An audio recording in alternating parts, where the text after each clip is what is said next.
pandiri azvina kuitirawo zvakanaka tinenge kuti makisa vatinokansela vatikanyatsozoona kana havasondikansela kuda kundikansela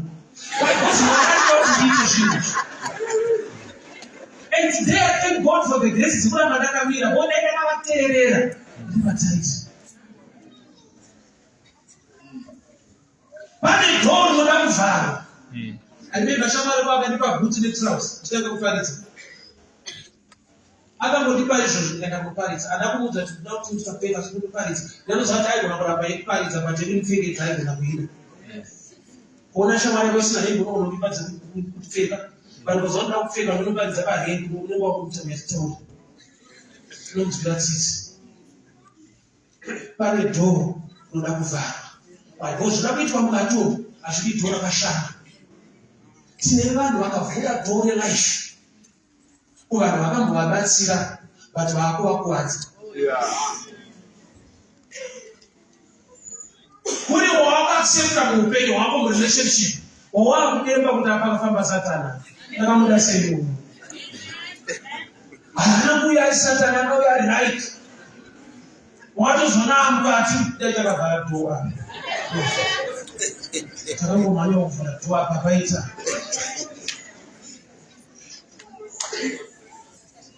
Kune miracle yako yakuda kuti iwewe uzive kuti nyangwe vanhu avagondipa kusvika apa but chandakuda kuita apa chinhu chinokuti matafeil hachidi maideas from outside. Yes. Dambudziko rechechi nhasi nderekuti we borrow everything. Zvitini tinopiwa maideas nevanhu vakatipa zvitini vanotipa futi. Havasimo vaudzwa zvoda kuitwa naMwari mumba. So amai nevana vavo vakatanga kudurura mafuta achizara. Chine mafuta mashoma chiri kuzadza zvimwe zvitini. So zvitini zvakazadzwa nekatini kasina chinhu. Kane zvishoma shoma novari kuzadza zvese. Zvekuti tikatora zvazara tikaisa chazadza tikaisa pasaivi tikatisamudza chauri kuda unotora zvakazara. Tine vanhu vasingagoni kuona maresults raMwari nokuti Mwari unovanza zvizhinji muzvishoma. Mwari une tsika yekuvanza zvakakura osika sezvinhu zvidiki. That's why I respect mabhaya wakamuchinjikwa yakati yapedza kubira vanhu ndobva yakumbira denga nokanzi tikuenda. Saka vanoenda kuchiti kana one day akaba ndobva awenderwa pamuchiti naJesu ndobva yakakuenda. Denga akaiwana sei raakakuriswa naKristu noenda newe ine kuti akaona zvokutadza kuonekwa nechechi. Chechi yairamba kuti Jesu mwana waMwari. Mbavha ndobva yati Ishe kana mangu yakuona ushe munhu akuroererwa nevanhu. Jesu nogona kusana unonyatsoona itsotsi zvishuwa. Haone zvaonekwa. Matsotsi haone zvaunoona. I'm too fast. Tsotsi akatoona kuroererwa zvake but ndichefu. Mukuru kana makuya mumangoni mundirangarira. Jesu akati tunoenda. Ani maonero ari different. Zviri kurijektwa nekusema nevamwe kwaari akazvitarisa anoona opportunity. Zvitini zvikagadzikwa pachazadza zvimwe zvese uchichitarisa chine mafuta mashoma but mashoma iwayo ndoadenda kuzara kwezvitini zvimwe zvese zviripo. Favor yaMwari, zodzo raMwari, nyasha dzaMwari padzinouya dzakuda vanhu vane meso ekuona. Nokuti tinomhanyira pazvakazara vatisingomhanyire pazvazadza. Chazadza zvitini zvese ndeichi chine zvishoma. Vanhu vakasarudza chitini chaunoda kutora chakazara. Chakazara but hachina pachinogona kuzozadza futi. Ichi chine mashoma but chine potential, chine nyasha yekunoaffecta zvimwe zvitini zviri. Favor yaMwari ikaiswa panzvimbo vasina meso emweya vanosiyana naye. Mozisi wakaberekwa purpose yaMwari ndeyekuburitsa hama dzake munhamo. Chii chakatanga kuitika? Vanhu ndo vakaburitsa Mozisi muEgypt. Akatanga kuda muEgypt havasi vanhu Mozisi anzi tinokutengesa kuna Faro. Akakuita mambo pakati pedu ndiani? Mozisi ukatiza hama dzake dzaaberekerwa kuti aburitse. Why? Because vachikutarisa vaone akakodzera kuti aite assignment yapiwa. Mwari akupa assignment yaunogona, anokupa assignment yaanoda kukugonesa kana uchitenda. Saini yekuti chauita ndechamwari auchigoni. Chaunogona hakuda kuiti kukupa unokuita wewe. Mumba anopindwa mururwa mafuta vanhu varikutaura tipe hanzi vana ndobva vati zvitini zvapera. Mafuta haana kupera. Chirungu achinangoti the oil was finished. Nokuti zvitini zvapera. Chakapera empty jars. Akakonzera kuti mafuta achiregera kuirira. So pamwe pacho mafuta tinawo but haereri pari empty. Hapana container, hapana pekona kutakurira. Sika yamwari haisi yekuwesta yekuuza zvinhu. Ndipo chimwe chitini mwanangu zviranga hapana. Saka mafuta yanonzwa. Vanhu vaitaura kuti chitini hapana. Saka mafuta ndobva aigera kuerera. Saka mafuta yanonzwa. Yes. I'll give you this understanding. Kana ndikada kuti ndikunamatire zvigaro zviite ndakudira kuti zvigaro zvakaoma ndikunamatire. Chinoita kuti zviite is more than my choice. Nokuti nyasha dzamwari dzinofanirwa kuflowa padzinogamuchirwa. So tine vanhu vari right in the presence of the pastor, but behind the pastor they speak negative. No matter things that are unamatira say, you can fool a man, you cannot fool the Holy Spirit. Unogona kuvanzira munhu sekunge unomuda asi mwari wacho ari mumunhu iyeye anozva kuti pana pati iwe ndasanobiti.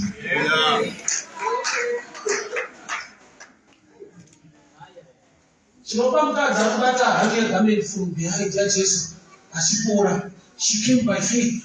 Wakauya nokutenda akabata from behind.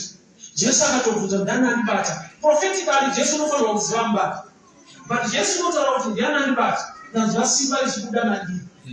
Simba rabuda. Pana andibata. Yeti nzvimbo yaari zvanzi aibatwa nevanhu vakawanda vakazara. But akuti aiwa pana andibata. Kune kubata kune difference. Pane kubata kune difference zvokuti anonzwa kuti pane katransaction kaiti pane power yabva mandiri. Nokuti pana andi from behind. Kureva kuti zviri kutadza kuti when you honor and respect no matter usikuonekwa but nyasha dzinokuona. Amai ava vanakuporeswa nokuti vaonana naJesu vakatopora zvisina kuonana. Jesu akatobvunza munhu apora kuti ndiani andibata. Which means even ukasanamatirwa but ukaita zvinoita kuti mwari vakuropafadze. Vanhu vanofanira kushandisa but haana mapureya line vanozodii ina zvake zviri kufamba. Tsika yezodzo rinonzwa. Mafuta ari mumba ane tsika yekunzwa zviri kutaurwa mumba. Akanzwa mumba mune chaos musina respect neanointing haiflow. No matter pastor aneshunge kuti zviite kuvana vakutungamira nekunamatira hazviite because mafuta acho besides pastor mafuta anonzwa. Kuti panapa hapana makontena anorepresent respect the capacity to care. Tsika yeanointing inonzwa. Kana unaedza kuita kuti you can fool people but not the oil. Mafuta anonzwa kuti pakuroma parutivi. Akanzwa kuti nekushona chechacho hauide but unongopindira kuti ndoyeshona iriko. Anozva kuti madzidzi anoindira muchecha asiyana. Mwanopindira shona iyoyo. Mwoyo wako usifana mwari pamwe ndoyeshona. Alabe chine pawo. Unaipindira shona muchecha. Hakuna chimwe chikonzero chawanyatsonzwa wonzwa ndoyekumusha. Shona tu wewe. Unzwa pese unoti shona speaking. Shona speaking asema. Lakini muupenyo wako shizhubiti au unashona speaking. Hautaone zvokuliza mwakushende kutafuna mwezo. Yes. Vaitaura vari mumba ndipo chimwe chitini zvanzi zvitina akasisira. Ende miracle iri chekuita nezvitini zviri mumba. Zvipanza hazviite. Church ndinzwe. Challenge yatinayo. Iwe yatinochema mwana tikomborera. The anointing is available, but the containers are missing. Hallelujah. Pazvinoshikira pazvinofanirwa kuflow hapana. Okay, ndakataura zvinobiyedzisha. Indaifuna kuti mapiritsi anorapa. Zvikandazodiscover kuti mapiritsi anonhuhwira nesystem yako immune system kuti agone kufighta disease iri mauri. Saka zvona HIV inonetsa kuti munhu arapwe nekuda kuti system yako ndiyo yakarohwa. Inofanirwa kushanda nemapiritsi. Inenge cool against body. Ma-antibodies are supposed to defend her. No about to draw you.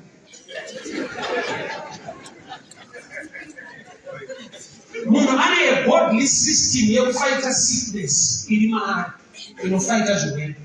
Saka iyo ndo yakafaitwa manje neHIV kuti imi musapoti kuchengeta muroveni. So there is a system within you. Yekuti kana ukanamatirwa kana zvikadii, but system yako ikaleka faith yokutrust Mwari. Prayer iyo yaishandi. Pandi pekuti munamatirwa kana vhangeri rinopari zvakafanana. Ini chikoro pandakafoira ndaida kupasa. Ndikafoira. Ndikadiscover kuti kuda is not enough. Ngouya kuchechi ndoida ndoda kutokomborerwa is not enough. Because pandakafoira kupasa ndaida.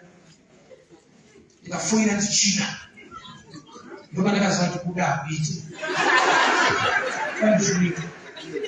Even when I enough statement that later when I grow up, I want to be a doctor. That's what grow up, you rap. So that's what grow up, you can see serious. But you know my Bible. I'm not sure what I was going to do.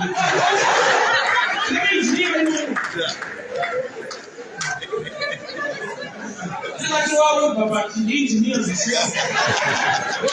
I want to grow up in it. Ukasara serious grow is not enough. Ukasara serious part in the change is not enough. What is it wrong? Yeah. Kuti zvitini zvaamumba isinyaya. Ukutara kuti ndii ni wacho nezvitini. So Mwari nasho dzakurangana nekubafadza vanhu. Une favor yaanoisa panzvimbo. But the way you treat the favor is available kudhara. Ndopane nyaya. Teacher, aipa manotsa ari correct. Because munhu angati pasaidi pake akaita ma-8, 6 A's, 3 B's. Imiri pasaidi pake 6 ma-D. Friend yapiwa ma-8 tisati ma-D. Iwa ma-8 inoita ma-D. But shayeda kuti mwamba ite ma-8 manotsa tepiwa. Ini ndakakonvicta kukaisa ma-D. So pamwe pacho haisi nyaya yechechi, haisi nyaya yekupapadzwa kuti kudii. Iwewo wacho umishandisa sei. Mutambobona kuna ndivya zvinosimbisa asingasimbi. Kune shonero kuti tidya mafuta.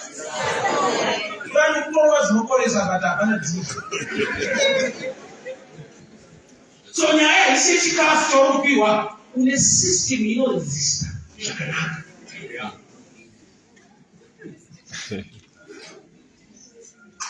Pindai mumba muvhare door. Size yeroom ndozvitini zvako. Kana pakanamatwa sei size yeroom ndozvitini. Kana tikaenda all night size yeroom ndozvitini zvinopinda mumba. Kana tamumba pane door unoda kuvhara because the outside world hainyarare paunoita zvinhu zvisina knowledge, zvisina understanding yavo, but zvine faith yako. Sevanhu kuti dai vakasimuka upenyu hwakachinja kudhara. Valinya kuti vakavhurira door type inovakanzira so. Inovaudza tunyasa. Kuchechi mune vanhu vepanze vari muchechi. Kune vanhu vari mukati vari vepanze. Reasoning yake kutaura kwake ndewepanze. Anenge ari mukati but ari wepanze. Chapa kuti breakthrough isaflow mulife mako. Pane door rakavhurika. Une maideas aurikupiwa. Nevanhu vasinganamati but vanopinda chechi. Hauzivi zvinhu zvakasiyana. Kunamata nekupinda chechi. Kunamata kuita zvinotaura Mwari. And I'll go deeper a little bit. Matthew 6 verse 6. Matthew 6 verse 6. When you pray, pinai pakawa and close it. Ovarato. The God who sees what you do will reward you. Which means the reward is connected to what you do than what you say. Yet he teaching is saying, praying kutaura. But the answer I even praying chete. You know, Papa, what chimita prayer, chimita say. Yeah. What is chimita say? When I see guarantee of tomorrow outside Papa. My son, I ain't got parallel. Pamurumu or watch a few goes a little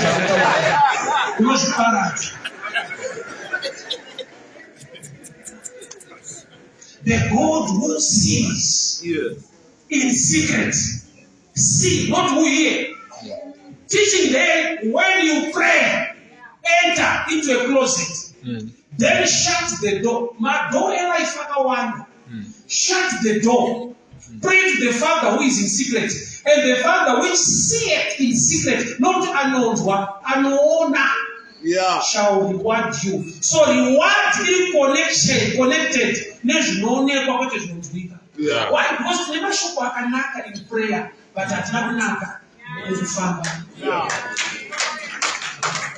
I left this baby in a womb, make it a better scar. Even in Chicago, Chicago, the board of the day, I stood over and remember. Because the last 2 years, we should have fixed our own. But not on the 8 hour, I don't know that I'm not 8 hour, they never check town. That is a lot of the morning. What do you want to tell here to warn? Switch time and see enough. Yes. Punish your faith, Papa. All Sarauta Shanaka Baji. After Zaraki built 1, start 2. So you want to be connected to what you do. So chinonzi kunamata kuita munamata kutaura. Yes. Kunamata kuita. So blessing them breakthrough a moon. Yakali bama opo a moon. Yes. Tears are not enough. Besides, I don't know why I'm going to I know there's a change the nation words, but tears are not enough. So the Bible cheat those who plant in tears, not those who plant tears. Tears are not seeds. Balojara any swords, kwete balojara any swords. Uchema esinyaya. Mwalimu no muvareja ano na uchiita kwete zvamuitwa. Maybe to give an example, when I court matareti motion, nyaya tongo omiswa pa unzi neshopa de mizutawa over wachemo chizwera pasi. Abona meja sidano tamadza kumkula chema tada. Ewa zvenge kuba mtarache matisi dano kwa. Zvinonzi na meja sibaba kana mapedza kuchema kuda kumbo. Ungachema futi on the casket. Tsona ndamati yako iri kuetsa kumandi. Tears are not enough. Zvinzvakaoma mwari murangarire mwari munoshamisa zviratidze vachakupenya mwewo unoshamisa. Zvinotaura kuti ita haviti.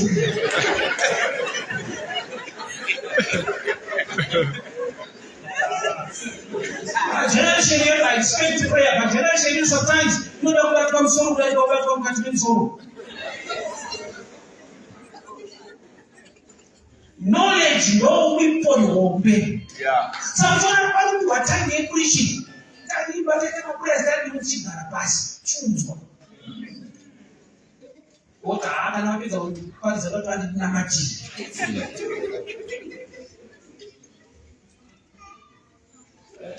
I want to battle the charge when you are full of it. Most simple prayers. As my sister, you do a car, you understand how things flow. Secretly, Namata is doing. Elijah, who never been managed to Varado, prayer. And I'm prayer. Shanda ita a system in an increase. Yes. chechi nhamwe yataita ndeyekuti takavhura dhoo tatine maideas epanze ende vepanze vari kutaura havasi vepanze vemukati downfall yechechi imwe chechi enemy imwe chechi enemy yamwe pastor ndevamwe pastor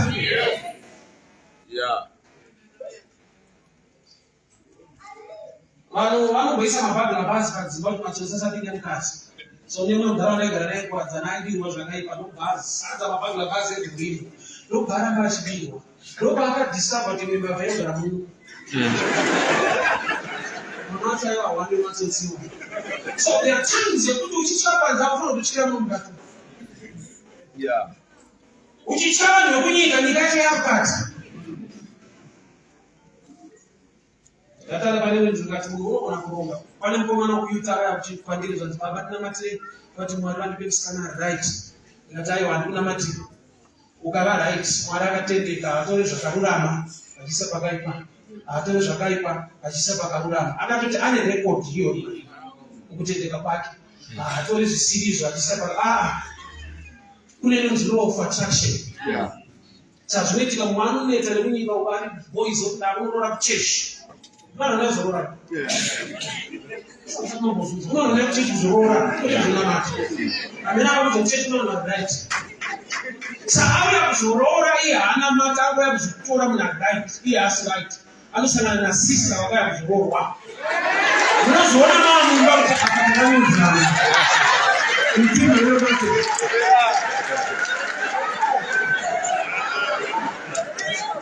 Mkati mwenyewe. Zvakafambira munhu zvakasiyana-siyana. Boroti wakainda ndoyekaiwa nemumwe muchakata namanje. There is a door we must close. Kune musuwo unofanirwa kuvhara. Level yekutenda kwako tarisa wakushare naye kuti mune same level of faith. Why? Because pane zvinoda kuti Mwari vaite muupenyu hwako. Zvekuti kana wakudurura chitini ichi muzvitini zvakawanda izvi, apane vanhu vane mafungiro asiriwo. Unodziviswa. Tine vanhu vadziviswa kuropafadzwa nevanhu vepanze vari mukati vasingazive kuattracta blessing or anointing available. Vanhu vane masystems avakatenda zvavanoziva. Yeti pane Mwari zvaakaita muupenyu hwako, vakatokupa instruction kuti chiita zvakati mumuzodzo wawangu, ndobva waenda kune vepanze vemukati. Utitodinda ndakudaiso tidaro. Rekandikuzi. Kune inonzi a personal instruction. Yekuti Mwari vataura newe kuti uite chinhu achisi chemunhu wese. Mwari vanombodaro. Sendunga munhu vanogona kutaura newe. Kuti uite chimwe chinhu chisingaitwa nemunhu wese. Mutsika dzenyu zvisimo, ukadzokuzodza Jesu mafuta perfume. Haana kufanirwa nevanhu vaifamba naJesu. Vanhu vaiva mumba ndovakati what a waste. Yet they were following Jesus. Kuti vanomuda vanomurespekta. But akapiwa zvakanaka vanotokutambisa. Ungwarira vanhu vanokutevera vasingadi chakanaka pauri. Jesu akaterwa netaipi yekuti pakapiwa mafuta anodhura vakachema-chema. Hapana kavaona kuti mudhara wedu azodzwa guchi perfume, mudhara wazodzwa vanotokutambisa. Kune vanhu vanokuda vachimutevera vachakanaka vachingouya pauri. Vanogara pasi sekomiti kutambisa zvinhu akumana kutambisa. What a waste! Hazvina kutaurwa navanhu vepanze. They were inside. Ndakadzvarwa pane benjiko ndikati ina inogara chikurume inogara pachimako. Haibve kure hausanombotanga zinyaya dzekure. Kozwa kuti rumwe rokwazo irimo mbachi. Dzembachi dzinoruma. Dzichitokangana tiri kudzirwa nebhachi ratsanga, wane bhachi rumwa tsaneipa.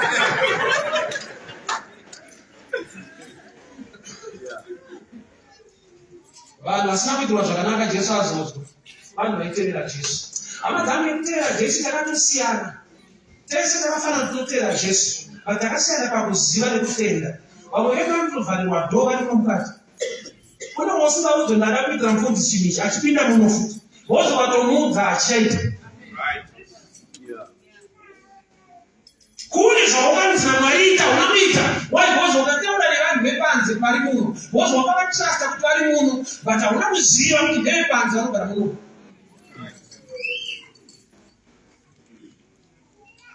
Panatanga ushumiri 2006 pane kuchechi kwadaipinda havana kuitirwa zvakanaka vakati vatumwa nani havana kutaura nesu hakuna ambogara newe pasi nekuti munotarisira zita rechechi hatikuzive famba wega wakadaro. Mwari vakati haina problem tsanande nemukadzi vane nyaya unodya usandirene neyake ndiblazi kukomba chaipo vaitova nerekodi yemari madyiro ari kuita mari ndiyo vakataura kuona wainga vadya mari nenzega kana mugotera kuti muma kwakudyiwa nenzega kuti adyiwe nongorigota chete akaziva sei okavafinish this way. Mozisi kuda kwaari kuita muEgypt achitiza kune munhu akamuti ndiwakaitwa nani mutongi pakati pedu wakauraya muIjipita iwewe.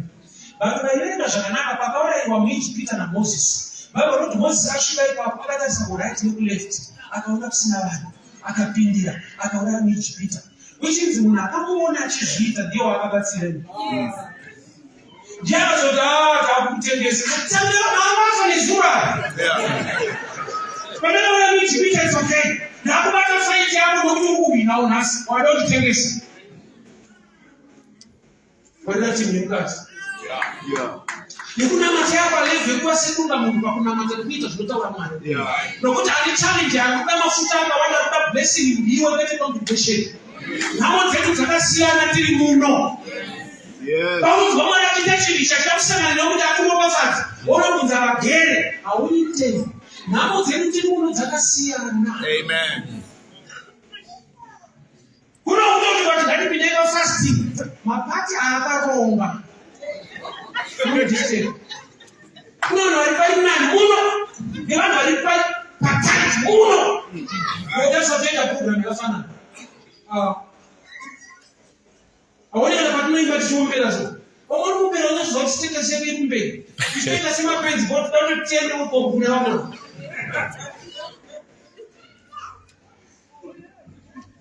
pane toroda kuvhara hatichavharira panze isi tobharira muno. Why? Because muno maita vanhu vanotityara kuitira Jesu chinhu vanoti what a waste. Adaitisa mashoko anotsoropodza. What a waste kuti chaura kuita izvi chine value dai chauri kuitira. Yet they were following Jesus. Vaitevera Jesu vane mashoko anorwadza. Jesu achitirwa zvakanaka vaita ndokutambisa. Pese pawafunga kuitira Mwari chinhu chatarisa vanhu vanokomberera maoko vanokushedza kuseri kumafarisa nemakore tipatete azviitwe zvitikama ariko kudaro ere pane zimota ripadza Mwari anokurangarira kutowanawo kadiko zvako kana kastendi kauda kuti Mwari Victoria ada kukupa ndekastendiwo zvako uri kuudzwa neanzi kurado nezimota ripanza nemba panza kuti aiwa tsana achidaro. What a waste. Ngavaterera uno waste kwa mlimo. Nokuti iri kuitwa nemukadzi uyu hainobvira yaparidzwa. Yakatonzi ngaichiparidzwa yaitwa. Chii chaagona mukadzi uyu auya neinonzi birthday present. It was a revelation. Nokuti chiri ordinary i-birthday present. Jesu paakaberekwa kune vanhu vakauya nezvipo hatinamboudzwa kuti garai muchiparidza nezvavo. Takanziparidzai chipo chakazounzwa nemukadzi weperfume. Why? It's a present in a revelation. Akauya nepresent inominista rufu rwake. Day present. Naturally hazvipo. Ona munhu akaunda apera ouya nekofi mutango chipo chirichi. Unopinda ndiwe ino. Hakuna day present. Kune mageko sunchete. Saka mai havana kuita zvinosira pasi musystem. There are times when you are functioning only in the extra things in the system. And you consult those who are outside, yet they are inside. They are present, but they are not in His presence. Mark chapter 2. Vanhu vakatadza kupinda nehama yavo patuo mumba makazara. Pavakapaza rufu vakadzikisa munhu pana Jesu. Kunoti pana Jesu pane space pane doko kazara. Kune vanhu vari present vasiri muHis presence. Bona kunzwisisa nekuziva Why? Nekuda kwekuti uchatadza kuwana mafuta mazhinji breakthrough muupenyu. Nokuti wakakonsulta nepanzi vari mukati. Vaida kundirwisa kuti ndishumire evhangeri, ndive muvhangeri. Vanhu vekuchechi, vanhu vanga vari kunze kuziva pfungwa yaMwari. Vari mukati nokuti mamembers. I want us to pray.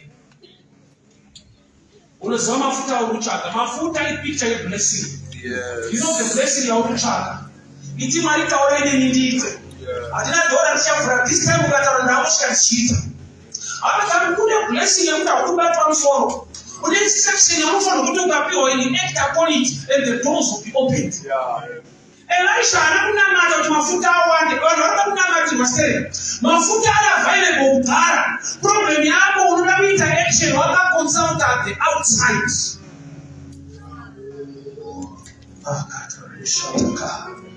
You know yourself, you know yourself. Nafanana tiri munhu hatina zvachose. Vamwe tiri empty zvekutodaro. Vamwe vane mafuta mashoma. Vamwe vane zvitiri zvakawanda.